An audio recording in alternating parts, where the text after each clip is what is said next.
So today I'd like to share a few more stories about Mahaprajapati. As I mentioned last time I gave a BBC, I was really inspired when I saw the statue of Mahaprajapati arrive. The statue will be in the new Buddha Hall. And so I was inspired to read this book about her life, which is called The Woman Who Raised the Buddha by Wendy Garling.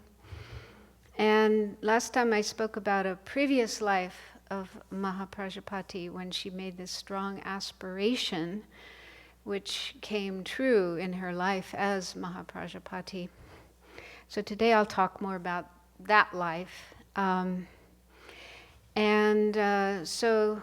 for those who aren't familiar with her, she was the sister of Buddha's biological mother, whose name was Maya.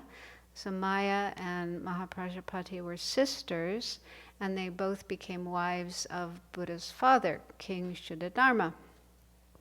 So 7 days after the birth of, well, he wasn't really the Buddha at that point in time, he was Siddhartha, Prince Siddhartha. So 7 days after he was born, his mother died, Queen Maya died, and everyone in the family agreed that Mahaprajapati would be the best person to raise this newborn child. And there's not a lot of information about that time of her life, but it seems clear that she loved and cared for the little prince like her own child. So she raised him with a great deal of love and affection and care. And it sounds like there was also some attachment, because when Prince Siddhartha left home at the age of 29 to seek his goal of enlightenment, she was very sad. She wept a great deal. It's even said that she wept so much she became blind. She lost her sight. And the whole time that the Buddha was away, she was also very sad. And then 12 years after the Buddha left home, he came back for a visit. So within that time, he had become a Buddha, became enlightened, and started teaching, and had gathered a large following. And his family, his father, King Shuddha, and Mahaprajapati, and all the Sakya people, heard stories about the Buddha and were very excited to meet him. So the king sent an invitation for him to come back.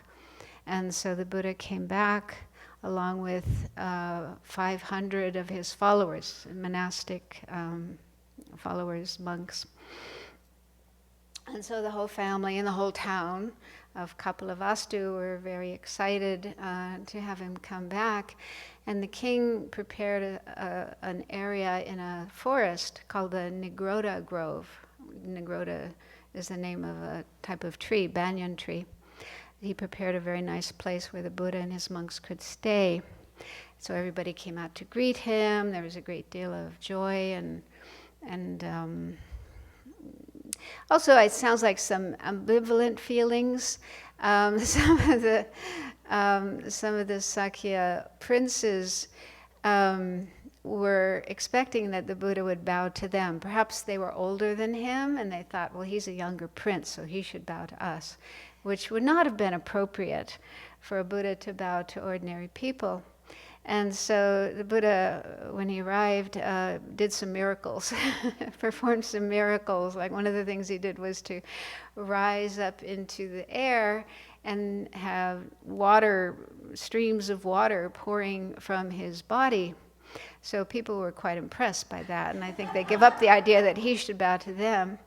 But there's also this story that Yasodhara, the wife of Prince Siddhartha, collected some of the water and put it on the eyes of Mahaprajapati, and that restored her vision. So she was able to see the Buddha, which I'm sure she was extremely happy, to be able to see him again.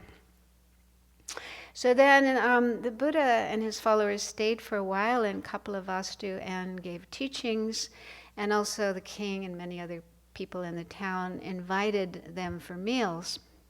So Mahaprajapati also invited the Buddha to come to the palace one day for lunch, along with his 500 monks. And she and the other women in the palace worked really hard to clean, make everything immaculate, and they also prepared the most delicious foods. And she herself served the Buddha this food that she had offered, and apparently she was just incredibly delighted to have him back. And then after the meal, the Buddha gave some teachings and explained some things like ethics and charity and merit, and also the 4 truths of the Aryas. And upon hearing these teachings, Mahaprajapati became a stream enterer. That term is used in the Pali tradition, and the equivalent in our tradition is Arya. This is a person who has gained the direct realization of the true nature of things, the emptiness of things. So I hadn't heard that before. For me, that was wonderful to hear that, wow, she was already an Arya, a very highly accomplished person. This is even 5 years before she went to the Buddha and requested ordination. And then there's another interesting story from this time. The Buddha was giving teachings in the Nagrota Grove every day, and the king decreed that only men could attend these teachings. Women were barred from these teachings. And it seems that the men were just delighted, they were going to these teachings every day and just coming home and, probably glowing and radiant and raving about these wonderful teachings that they were receiving from the Buddha. Well, as you can imagine, the women weren't very happy about that. They wanted to attend these teachings too. And so a large group of the women from Kapilavastu town went to the palace and approached Mahaprajapati and requested her to speak to the king on their behalf and, request that they could attend the teachings as well. So she did. She spoke to the king, and immediately, without hesitation, he said, yes, women can attend the teachings. And the women had already thought of a way to do this, that maybe the men could get teachings in the morning and they could get teachings in the afternoon, and that way they wouldn't have to be mixed together. And that it seems that the Buddha had already heard about this situation, and it wasn't his idea at all. The author of the book wants to make that very clear, that the Buddha didn't bar the women from the teachings. It was the king who did that. So when the Buddha had heard that, the women were unhappy, he himself proposed that he could teach on alternate days. One day the men and the other day the women. So he started giving teachings for the women. Well, some of the men were not very happy, especially the young ones, apparently. And they would gather at the entrance to this grove and throw insults at the women as they were walking in. Yeah, they were saying things like, this isn't appropriate for women to receive the teachings, and anyway, you can't understand the Dharma, you're just women, things like that. But the women were not swayed by what the men were saying. So they had a reply. And the author says, taking a powerfully feminist stance, they declare, women have carried Siddhartha in their womb. Women have given birth to him. Women have raised him. Therefore, do not send us back from hearing the law, I think that means the Dharma, because of words of the arrogant Sakyas. So they stood up for their rights. And apparently at one point as well, when they were getting teachings from the Buddha, they told him about, what the men were saying. And the Buddha himself stood up for women and pretty much said the same thing. Yeah, women have all these qualities. He mentioned some of the good qualities of women, including the fact that they give birth to Buddhas. So of course, they should be able to hear the teachings. And so then the women began coming to the Dharma teachings, and it seems some of them also gained high realizations, and All of them became upasikas. So upasika is the term for a lay female follower of the Buddha.